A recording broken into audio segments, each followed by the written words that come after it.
All right, here we go. So we're going to finish 22, one of my favorite chapters, digestorama, and then we're going to maybe get a quick overview of evil 23.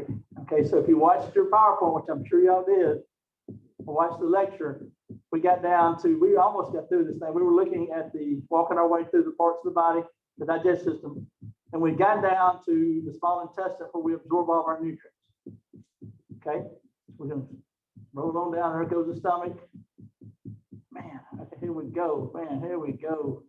There's our stomach making hydrochloric acid, pepsinogen, and mucus to keep us from burning a hole in our stomach. Okay, and then we're rolling down, looking at, man, it's a lot of stuff here. We were looking here, talked a little bit, and you need to go back and watch that lecture that I posted it last night, yesterday, showing how stomach bypass surgery is done. Right here's a good picture to show that, where they cut the stomach out and then go down and attach the small intestine. And the more they take off, the more you lose down to. So you lose down to a certain weight, and then you can't really, maybe can't, it's hard to lose anymore. So if you cut too much, you could die of not enough nutrient to absorb. But if you don't cut enough out, then you got an angry person that weighs 300, 400 pounds, and now they weigh 300, right? You need to take more of this intestine out. That we were looking here, and I think this is kind of where we stopped. And here is these villi. We've already seen this in lecture lab. Remember we looked at simple columnar epithelium? So this is the fingers, the villi, right? And there's the simple columnar lining this. And then that's the picture. Remember we did with simple columnar on our midterm in AP1. So we've got a lot of tie-in together here, right? But it is that purple haze. Remember that little purple haze is microvilli. And that microvilli is where we're going to absorb pretty much all of our nutrients. So the small intestine is probably 90% of all absorption occurs in the small intestine.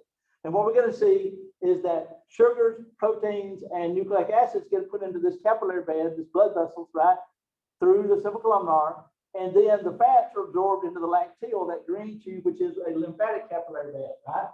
And so that's kind of cool, kind of a difference there, right? So these microvilli, as many, look at that, as many as 3,000 microvilli on each cell, man. So super increase in surface area. So there's a better picture showing that microvilli. So it is at that point where we do our absorption. Okay. And then peristalsis pushes it through. Here are some hormones. Look at this, and we could see some of these on the multiple choice test that we'll have. It's not a short answer question test, but I know in my test that I would give normally, I have probably 4 or 5 questions, but some 4 or 5 of these hormones for 5 points or so. 4 or 5 1-point questions. Some real famous one, I believe, gastrin increases acidic secretion by parietal cells. I think that might have been that one or secretin. I believe secretin was the first hormone ever discovered. So when the stomach stretches, it stimulates gastric mobility. It's a hormone being made. So look at all these hormones involved in digestion. Gastrin increases acid production. Here's my favorite one to pronounce: cholecystokinin, CCK. Look at this. Causes gallbladder to contract to release bile, stimulates the pancreatic enzymes to be released. And so basically, when you get food coming down, this is going to make bile and pancreatic juices get chunked in the small intestine, which is super important. Remember, at the small intestine, the pancreas is putting digestive enzymes and bicarbonate in, and the gallbladder is sending bile down, made by the liver to break down fats. So this is really big, because remember, if we watched the lecture the other day, the pancreas makes enzymes to break down all 4 compounds of food: sugars, proteins, fats, and nucleic acids. So all 4 of those, right? And buffers bicarbonate to neutralize that pH2 of food coming out of the stomach into the small intestine. Other ones we discovered intestinal gastrin made by the small intestine that goes to the stomach and stimulates acid production. Molten secretin, look at that. Partially digested proteins in the duodenum triggers the release of this. That stimulates bicarbonate release from the pancreatic duct. So that increases bicarbonate, right? So we got all these involved. So a lot of hormones involved in the digestion system that are all running on their own without really the brain being involved. Okay, is that pretty wild? And so I think I may have said this the other day, but one of the things that we discovered with weight loss surgery is we could have somebody that has severe diabetes, and they will have their stomach removed and that intestine thrown out, most of it, and their diabetes will be fine before they leave. They still weigh 500 pounds. So the 500 pounds, what is most the problem was the hormone being made by the stomach and small intestine. My mother had one of these done about 20 years ago, and she has to have she has to get the vitamin C shots, right? Because she can't get enough vitamins absorbed into her bloodstream. Okay, pretty wild. Because she's not making that intrinsic factor needed for vitamin C. Okay. Other ones here, another big one here we already mentioned, the appendicitis is when the appendix gets swollen up and balloons up, and if it ruptured, it basically throws feces all over your abdominal cavity. So really bad when I had like 2 students in 30-some years that went to the doctor and they thought they were having like indigestion or something, and it was gallbladder attack, and it blew up, and they had to spend a lot of time, a week or 2 in the hospital if it blows. Okay, pretty wild. All right, large intestine, real simple. It's about 3 to 5 feet long, and it has ascending, transverse, and descending.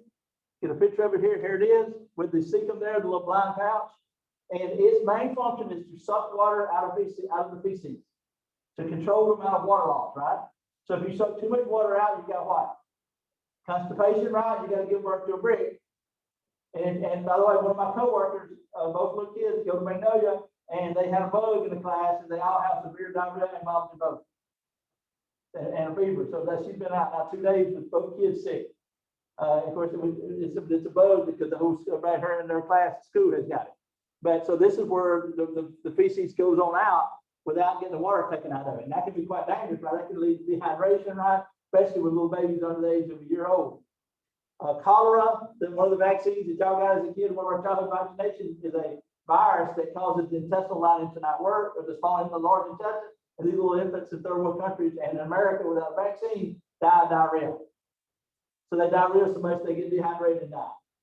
And so, and I'm not a big, I don't know, we'll talk politics anytime, but Bill Gates, whether you like him or not, the founder of Microsoft, probably a couple million people in Africa alive there because of him, because he's given everybody in Africa, they pretty much cholera the vaccine. So he has given these kids a chance at life, right? They would have died. He's been a big pusher of getting vaccines to third world countries. So whether or not you like it or not, we're all using Microsoft, right? So at least he's doing something with it other than just counting his money, I guess. But anyway, but here we go. You can see it here, got that momentum, messenger, that grabs it, holds it all together in the blood vessels. Look at those blood vessels draining off. Remember, everything drained, all the blood leaving the small and large intestine goes straight to the liver. So any drugs we take, good or bad drugs, get what processed for the liver, which is going to detoxify drugs. This is one, actually, I was telling the other time, just because I know we are here, but this is one of the reasons, I think one of my coolest things I've discovered about where y'all are at college is, why do we have to take our medicine every day? Because the liver don't know the difference between good medicine and crystal meth. It's just going to break it all down. So you have to take your prescriptions every day, right? To keep that level of drugs in your body so that you can, like me, I got to take my Claritin D every day or I can't breathe. Okay? And it's not a good breathing day. I did take it today. All right, moving on. My flatulence. Flatulence. What is a flatulence? What is cutting the cheese apart, right? So flatulence is when air that we breathe in comes out the other end, and we breathe air in with our food, and also there's some bacterium in the large intestine that like to eat the rubbish, the cellulose, and stuff like that, and they will produce methane, and it will burn too. So be careful if you ever hold a lighter near your rectum while doing a flatulence. It will blow up. It'll burn. It'll actually look like if you turn on the grill, how it pops. It will pop like that. Okay. Never forget, this is about 20 years ago, and I was going to the cafeteria. We had to go through the line with y'all, and one of my students said, "Stay away from those little peas." I'm like, I love those little green peas, right? I had a bowl of them, and I got to laugh, and it was gas attack, dude. Those little peas went straight out, and they coated them bacterium. And that kid was warning me not to eat those green peas because they cause flatulence. Okay, pretty wild. And so that brings me to an interesting question. Somebody asked this about 10 years ago to a teacher in a four-year college. How many times do I flatulence a day? The teacher did not know. Now the volume. So this professor, who's now called Professor Park, Dr. Park, he developed a probe that you put between your cheeks and your butt, and it monitors how many times you flatulence. Average is around 100, 200 times a day per person. No joke. For real. Even this evil look. Okay. But not only that, there's one kid in the study, they called him Mr. Park. He flatulated like 300 times. I can't hate to tell this school. Some of you want to know, be like, that pause. Watch for those pauses, okay? Don't get behind somebody that's walking and just pauses and stops, okay? Like they're meditating. They ain't meditating. They're flatulating, okay? Moving on.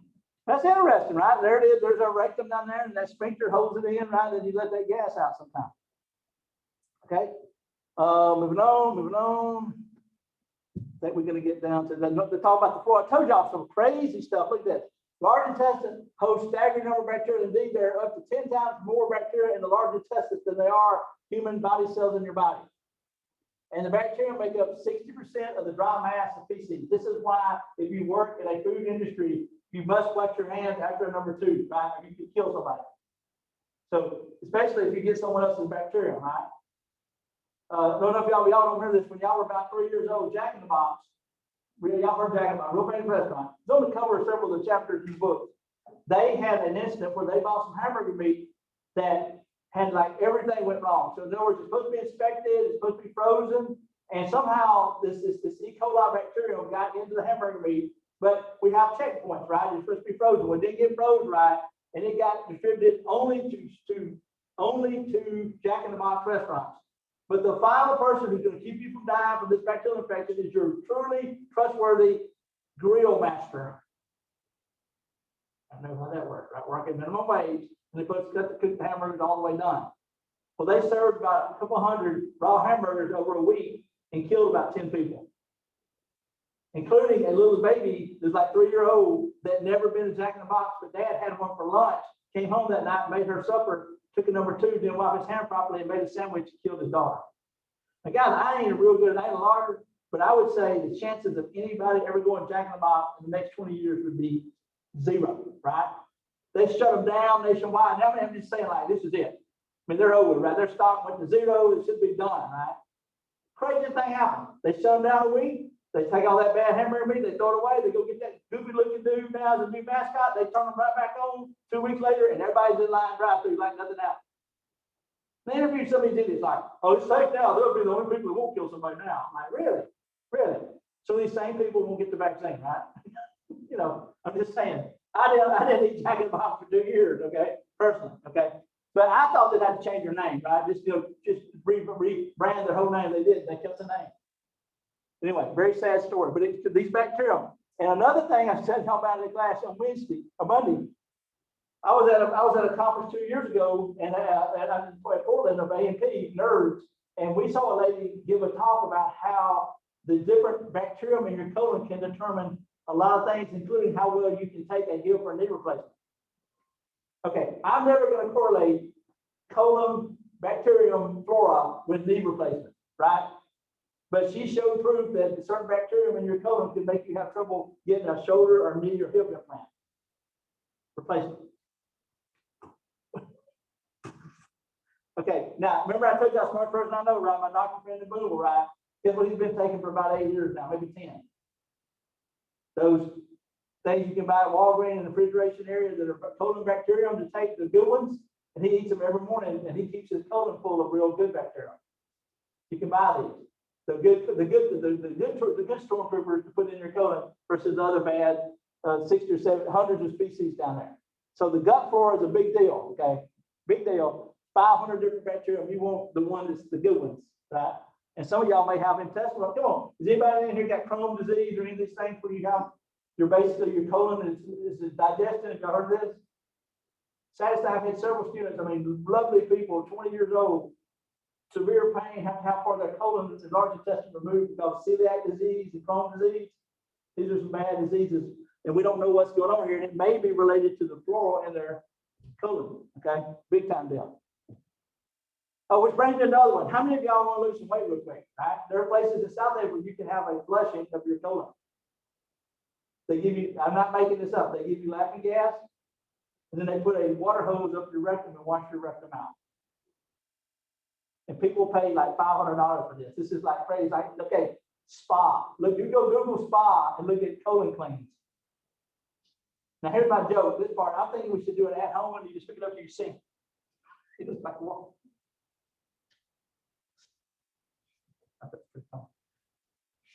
People do this, right? I don't know if y'all know the history, but Kellogg cereal, Dr. Kellogg believed in that. So he had these like centers where you go spend a week or two and they would clean all the bacteria out of your colon. Manually, with water with water hoses, warm, saline, nice temperature. So if you want an internal bath, and maybe we need to flush out all the flora and put humans in. There's probably some of us that need to do that, right? There are diseases, some real problems associated with those bacteria. It's a whole new world there on that one, on that being studied. Okay, and of course they produce vitamin K down there that we need, right? Other ones here just kind of goes on and on. Pretty good stuff in the book about that. A little bit more than you want to know about defecation, right? Properly, or number 2. Constipation, we've already hit that. Okay, and here's another, and then they're going to have a nice review when you're making your answer out. Look, there's your answers to all the 4 things, the things that happen in each of the sections of it. Okay, now we go look at the accessory organs. We've already mentioned the pancreas has a huge role, right? Both an endocrine gland, right? Making what? If you throw out the sex hormones, what's the most famous hormone? Insulin, right? If you throw out, testosterone, estrogen, I'd say number 3 would be insulin. That tells cells to take sugar in, and glucagon tells cells to release sugar. And then it has an exocrine function. Remember, these enzymes to break down digested food, right? And the bicarbonate, right? All that is going to be released into the digestive system at the duodenum. Okay, here's what the pancreas looks like. And here's where it drains into the duodenum. And here is the common bile duct coming down. Probably one of my first 5 or 6 years, I was teaching a night class at DeSoto. And probably one of my best students that year, probably in October, November, his mother started hurting, and they did abdominal scan. She tore that. She tore this sphincter area right here, tore all this up somehow. And they had to go in and put a stent in. She stayed in the hospital like 4 months, y'all. Yeah, this is real delicate little tissue, but you never have problems with this. And one of my coworkers has had to have a stent put in here because her bile duct kept getting blocked up. So a lot of issues can happen here. Both, and you can see it makes these enzymes and this bicarbonate, right? We've already kind of talked about that. Okay, bicarbonate is in the juices and then all these digestive enzymes. And here are some hormones they make, cholecystokinin and secretin, that are going to be, we saw on the table what they do. They're showing how they work. The liver, super crazy organ here, does multifunction here. Here's what the lobules look like, and you can see that the blood comes in and it gets drained through these lobules, and then this major vein all dump into the vena cava. But that's so soft. Basically, blood comes in and gets filtered through this, and we take the food out of it, so we store sugar. And then look at the green tube. That's bile being made going in the opposite direction as the flow of the blood, and bile is stored in the gallbladder. And we should have a function here. Here we go. The main digestion function is to produce bile, which emulsifies fat. Got to have that for fat digestion. Okay.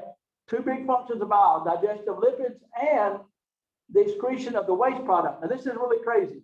But if you remember, we haven't covered this. This is the problem with metabolism being in the next chapter. When we eat proteins, there is an amine group, an NH2 group, that has to be cut off and dealt with, because the rest of it is basically carbons that can be converted into sugar. Okay? Remember, basically, sugar is C6H12O6, and the liver can convert fats and proteins into sugar. But when you eat protein, you got to cut this amine group off, NH2. Well, the liver grabs NH2 and it grabs the hydrogen, it becomes ammonia, which is really deadly. So the liver can take ammonia, amine group, NH2, and carbon dioxide and produce a compound you've all heard of, but you didn't know what it was, called urea. Urea is the byproduct of protein metabolism. And then it gets stowed in the bloodstream, and the kidneys filter out what? Urea, and we tickle that, and we make a compound called urine. So the main compound in urine is water and urea. So to give you an example, Ashton, y'all had a big basketball game, right? Y'all won, y'all still in the tournament, right? Woo, okay, y'all doing good. Okay, do y'all go out and eat before a game? Maybe a couple hours before the game. And I bet they don't give you pretzels. So you eat some meat, because meat's a great source, right, of energy. Okay, and so if you eat a piece of steak or chicken, when you get up the next morning, later on that night, and urinate, it's going to be bright orange, yellow. And you smell it, it smells like urine. That's protein metabolism. If you go out tonight and go drink 5 margaritas and a handful of pretzels, when you're staggering into your dorm later tonight and you leave to get swallowed and urinate, or you'll have to sit down, okay, never mind, or whatever. I think about some drunk guy, then what does that urine look like? It looks like water, right? And it doesn't smell like urine because you haven't eaten any protein. That's pretty cool, right? We're learning some stuff here. Here's some real practical, personal hygiene biology issues. But you're wondering why it smells real strong. It's after you've eaten a steak or meat, because that is the product of. So here's the deal. All that to be said is the liver gets rid of this. These red blood cells die over time, and we have to get rid of this bilirubin, biliverdin, the chemical. The liver filters it out, puts it in the bile, and that's what makes bile green. And that's also what makes poo-poo brown. Brown is a shade of green. So the color of feces gets its color from this breakdown product being excreted into the bile, which also breaks down fats. Pretty cool in there. So bile salts then break down fat, emulsify fat, like Dawn detergent, also get rid of cholesterol, waste products, bilirubin, bilirubin, and even toxic heavy metals can be dumped out in that, because what's going to happen to the anything in the small intestine, it's going to eventually end up in what? The porcelain cod in the toilet, right, or outside the body. So that's how we get rid of some of that stuff. There it is. Liver cells break down old red blood cells into bilirubin and biliverdin, and then that is excreted out of the kidneys in the urine. Excuse me, urea, that's excreted into the bile. Okay, and then it metabolizes, any food can be converted into proteins, fats, and sugars, can be interchanged by the liver. And then it's a huge detoxification center, right? If you ever see anybody whose eyes are turning yellow, they died they got liver failure coming. So the liver, little kids, jaundice is the liver is a function, you have to break it down bilirubin and biliverdin, and they turn yellow or green. Anyway, pretty cool. Gallbladder stores that, blah, blah, blah, blah, blah. Gallstones can form. My mother had these very painful crystals formed in here, and it clogs up the bile duct. So a lot of people had their gallbladder removed. My mother had hers arthroscopically removed, so having major surgeries, could have made a couple, 4 little holes and went in and pulled it out. Probably one of the worst stories ever is I had a coworker in Northwest about 15 years ago, ended up teaching her son later. She went in at Christmas and had gallbladder removed, because a lot of people have problems with this, and they just go in there with these 2 little pencil holes and pull it out. Well, when they pulled it out and they closed off the common bile duct, she had 2 bile ducts accidentally. They didn't see that on the arthroscopic surgery. She goes home like on Monday during before Christmas, and she's hurting. By Friday, they take her to the emergency room, they cut her open, and all her organs were digested, and bile poured all over all her organs. She'd been squirting bile all over her abdominal cavity, and she died 2 days later. She's probably 50 years old, maybe 45, 50. Really, really tough. I mean, for her and her family, and even that department was never the same. You see how that's going to come down into that bile. There you go. There's gallstones. The crystals form there and clog the ductwork up. Not sure what causes those, but it does. Okay, and then the cholecystokinin triggers that to be released. Here, showing some of the interaction between these hormones and how they can trigger the liver to release gallbladder. So, subclinical cells make cholecystokinin, and it travels to the liver and causes them to make bile. Bile be produced, and then the bile salts can also trigger positive feedback to make more of that.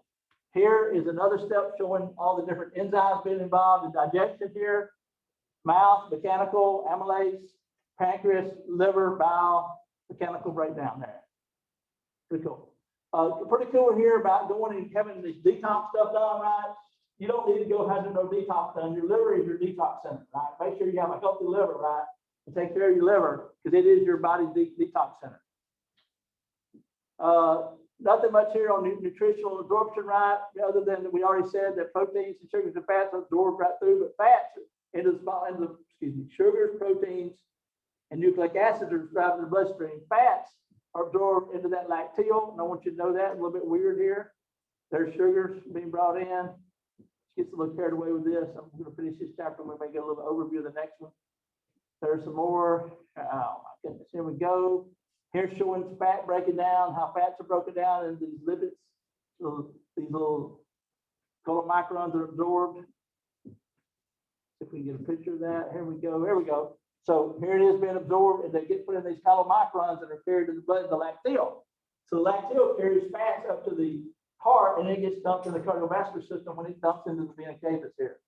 So fats are, now somebody asked me, why are fats absorbed here?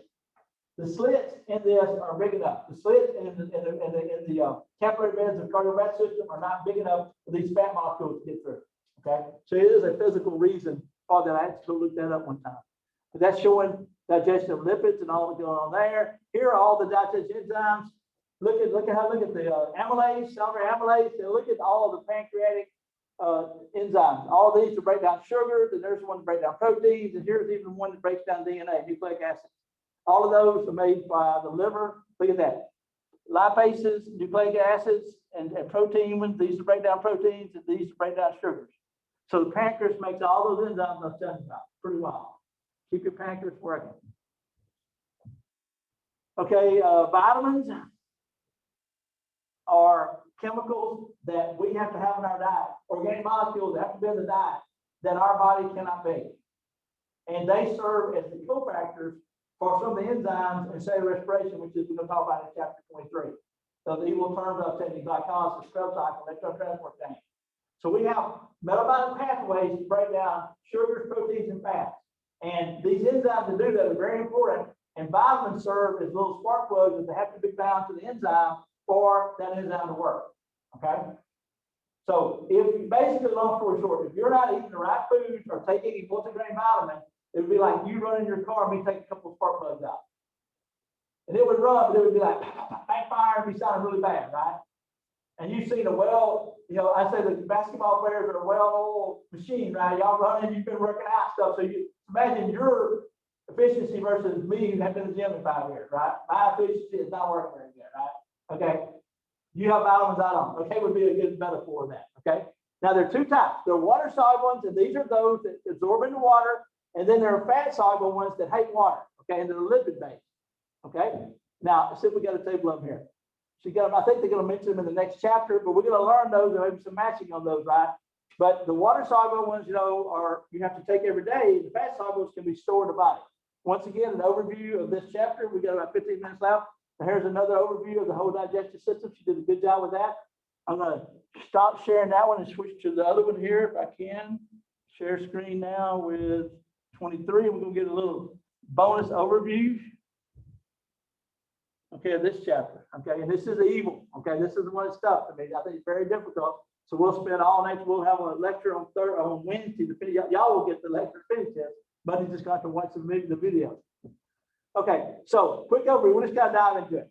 So this is all about how we make energy. Okay, so one of the main things we got to do here is remember this equation. Let's go ahead and write this equation. I'm going to draw it on here. And like I said, this is so important that I made this such a good job one time lecture that one of my favorite students, who is still friends with us, she's a nurse today, RN, but she was so impressed with this that she had this tattooed on her leg. That's commitment, right? I mean, that was impressive. And I let her use it on the test, and she had put it on her body. She didn't memorize. So we're going to take sugar, and that is the food of choice of our cells. Okay, and we're going to take sugar in, and we're going to need oxygen, and we're going to use that oxygen to release the energy in the bonds of sugar. And in doing that, we're going to oxidize these carbons into these 6 carbon dioxides right here. And we're going to release that when we breathe out, and we make a little water, and we're going to make 38 ATPs. And this is actually 39% energy transfer from the sugar molecule, which this is a ring structure, right? For those that remember chemistry, with hydrogen stuck off and all this kind of stuff. So this is power in these bonds. There's power in the bonds, and that's the 39% efficiency rate. Now, right now, if I told you that I was going to give you $100, but you can only get 39% of it used for this, y'all would be like, that's a bad deal. Well, in thermodynamics, in the world of physics, that's actually a really good deal.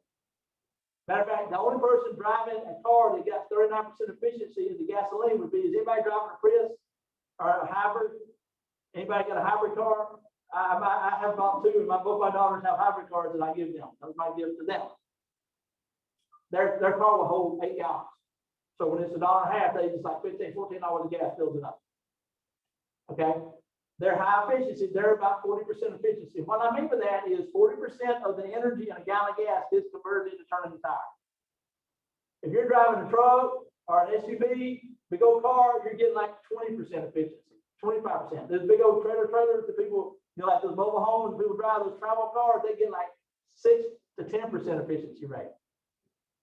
I had a friend of mine had a boat, a big houseboat at Bay Springs. The doctor I was telling you about, he did finally sell it. We'd go out there, and for a long time, I would buy the gas. He paid $150,000 for this boat. At least I just buy the gas, right? You go out there and run around for a couple hours, we burn $200 of gas. That's pretty expensive, right? I mean, just go out there and make a circle is $100, okay?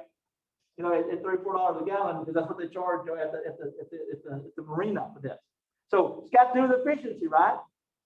So calorie is the amount of energy in 1 gram of water. That the amount of energy can raise the temperature 1 degree Celsius, 1 degree Fahrenheit, 1 degree Celsius. Let me do it again. 1 calorie is the amount of energy needed to raise the 1 gram of water 1 degree Celsius. So all of our food labels, anybody got a piece of candy on it, candy bar or anything? Anybody got anything on it? Okay, I'll just make one up. A can of Coke is 225 calories. That's kilocalories. That's really 225,000 calories. Now you get it, right? We need a lot of energy. So when you're on a diet, some of y'all may be on a diet, like, you know, maybe somebody on a diet might do a 1,500 calorie diet. That's actually 1,500,000. That's 1.5 million calories a day. Yeah, moving 3,000 places to the right. Could you imagine Weight Watchers hearing that and going crazy, like, I had 1 million calories, oh my gosh, you know, kill myself. Okay. But we're high energy, we got to have lots of energy, right? So kilocalorie is 1,000 calories. Okay.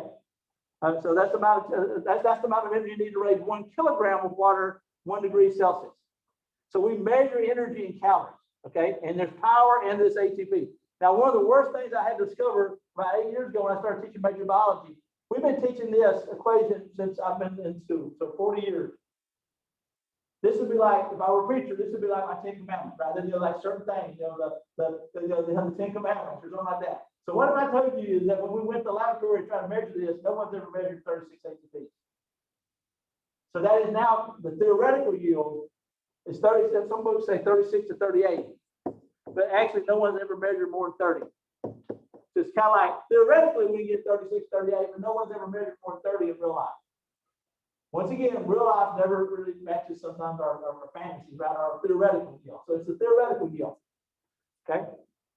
Now, what we're going to see is we've got these metabolic pathways that allow us to harvest that energy at a 39% efficiency. Okay. So metabolism is all the reactions of the body that we use to make this ATP. And by the way, I think one of the coolest things in all of biology is that all living cells use ATP as the cellular currency to do work. Okay, so when somebody finally explained it to me, when people want to say you're not kin to a pine tree, you're wrong. There's no way the pine tree and the fish and the algae and me and you and the dog could all be using the same energy source unless we were what? All kin to each other, right? Okay, and maybe even one creator did all that, right? But I'm telling you, you can argue about it. And by the way, the DNA is telling you kin to the pine tree, by the way, now. So DNA fingerprint tells us that we're kin to all life on Earth. But the ATP being common, okay, think about it. How many currencies are there on Earth? I mean, there's 100, 200 currencies, right? There's 1,000 currencies, right? Every country they are. Everybody's making their own money. What if I told you there's one currency of all living things on Earth and it's ATP to do work? That's crazy, right? And that's because we all have a common link. We're connected to each other. Okay, so we're going to take food in, make ATP, and then we use those basic building blocks to make our body, right? So you are what you eat: sugars, proteins, and fats, and nucleic acids, right? All right, so catabolism are reactions that tear things down. Y'all know that. There's catastrophe, right? And anabolism, anabolic steroids, build things up. So reactions either build things up, tear things down, and some just rearrange things, okay? But so catabolism is what we're looking at. We're going to break glucose down to carbon dioxide, and we're going to make some energy. We break fats down into things that be converted into sugar molecules. We break amino acids down so they can be put through our pathway of breaking down to get energy. Okay, and then we build proteins, nucleic acids, fats, and sugars from these building blocks. Okay, now to understand this a little bit better, there's 2 laws of thermodynamics. Let's hit them real quick. We'll just kind of get to a stopping point, and I may jump ahead here in the last 2 minutes and kind of give you a preview of the evil stuff. But let's do the laws of thermodynamics. They're pretty cool. The first law of thermodynamics, I will make it sound like it's in the Bible, so I like to make it kind of Old Testament here. Thou shalt not create, nor shalt thou destroy energy. So the first law of thermodynamics says you can't destroy energy. All you can do is convert it into one form or another. So a gallon of gas has high potential energy. You throw a match on it, and it blows up, and all that energy that's released, that heat fireball, is the energy. Every calorie can be accounted for. You cannot create or destroy energy. You just simply what? Can convert it into different forms, right? When you plug up your phone, you're converting electricity into stored energy in your battery to run your phone. And it gets hot because anytime, I just got the second law of thermodynamics, and that says anytime you have an energy transfer, you cannot get 100% transfer. We done said it what? 39% is pretty good, right? So anytime you have a transfer, you lose some of that energy to a waste energy that we usually refer to as heat. So heat is the lowest energy level energy, right? And that is heat. When you lay next to, like I got a little dog that's crawl up in my bed, and I make her go get in her bed, right? I can feel the heat on her body, right? When that little dog crawls up next to me, like, I've had dogs the whole life. This dog wants to get and lay right next to your leg and just sit there and just like, I guess that's her comfort zone, right? She feels good feeling, next to her masters or whatever. Okay, but she's a mess, little dog, crazy. But anyway, but she don't like going to her bed. Heat is the lowest energy. So to heat your house and stuff, most of your furnaces in your houses are very low efficiency. They're probably 25–30% the max. So we waste a lot of energy, right? And we're running out of energy. The energy will run out at some point. You can't make new energy. Okay? So energy eventually will run out. First law down there says that. Second law says that anytime you have an energy transfer, you will lose some of that energy.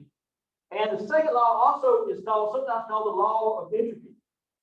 Now, how many of y'all heard of entropy? I'm an old kind of person. I hope y'all know that. I look at, even if I get old, when I see a glass that's half full, how many of y'all see a half full glass, or how many of y'all see a half empty glass?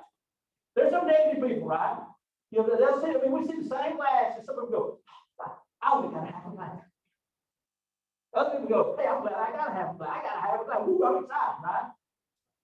Y'all know what I mean? There's two different types of personality, right? There's a third, I'm beginning to become this in my old age. There's a dirty glass, and who's going to clean it? Right? But in thermodynamics, here's the rule. The second law says everything is going to entropy. And here's what entropy says. Entropy is a degree of disorder. So everything is falling apart and diffusing and gets far away from each other as possible. That's cut down. What does that mean? Or what's my face going to be? What's going to happen to everybody in the room? You're going to die, you're going to be put in a box, if you're lucky, and buried, and you're going to diffuse back to your natural elements. And other plants and animals are going to use your atoms to make their bodies someday. We're all going to fall apart, right? You build a house, it's going to fall apart at some point, right? Somebody's going to turn down and put a new one, right? Now, what happens if you don't put any money on maintenance? It's going to fall apart quicker, right? Now, Ashton and all you good-looking folks are working out every day. We got some sports people in here, right? Y'all are spending a lot of time, money, and energy working out, staying in shape, and I've already embraced entropy. I'm just falling apart as it is. So, but eventually we all reach the same fate. We reach entropy, we're going to fall apart now. And I know it's kind of a down. I don't like thinking about that, right? We don't like thinking about that, right? But as you get older, you think about it more because you get closer to that day, right? Second law of thermodynamics says everything's falling apart and everybody's going to hell and have that. Now, I'll give you a good example. I've got some of y'all are some great students. I love y'all, enjoy it. Some of y'all moving out here. Who in here has got a super organized room? Who got everything? Okay, super. I'm going to guess some of these. Okay, I'm going to raise my hand on some of y'all. But everything organized, your room is immaculate. Your clothes are organized in the closet now by we didn't do photosynthesis, but after we do photosynthesis, I should sit down with y'all and show you there's a great order of colors. Y'all know that? There's a great order in the rainbow. You should have all your clothes choreographed in the right order. Okay. Well, how many of y'all have everything going on? Maybe you're an A student, but your room looks like a ball off. Anybody in here? Okay. I want to get Maggie. You remember Maggie? You remind me of my daughter. Both of y'all remind me of my daughter. My daughter was an A student. Y'all were a student. But let me tell you something. Her room looked like a nuclear bomb went off. Maximum entropy. Y'all are wasting no energy keeping your room organized. You're still putting it all on doing good in school. Right? Or something like that. Okay. But a lot of people spend a lot of time keeping their house very organized, right? But what happens if you don't put things up there once in a while? It turns into basically my wife was doing her laundry, and she would put it on the bed, and she'd kick it off, and we couldn't tell what was clean or not, so we quit doing her laundry. But she had to do her own laundry like in 8th grade, because she couldn't do it, she would just mess it all up. Really good student, all A's, A to B, but we all have our little problem, right? Okay, you couldn't sleep with that, did you?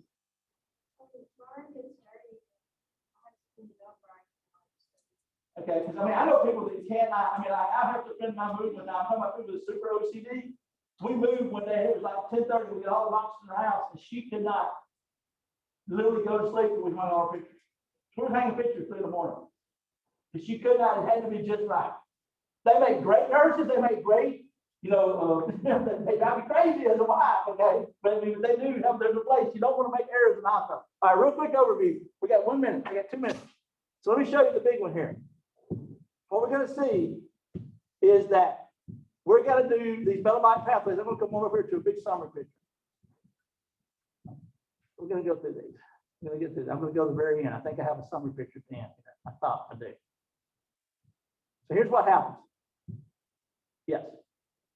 we're going to take sugar and we're going to take it through 4 or 5 metabolic pathways. And you're not going to have to draw in the pathways, but I want you to know what goes in, what comes out, where it occurs, and what's it do.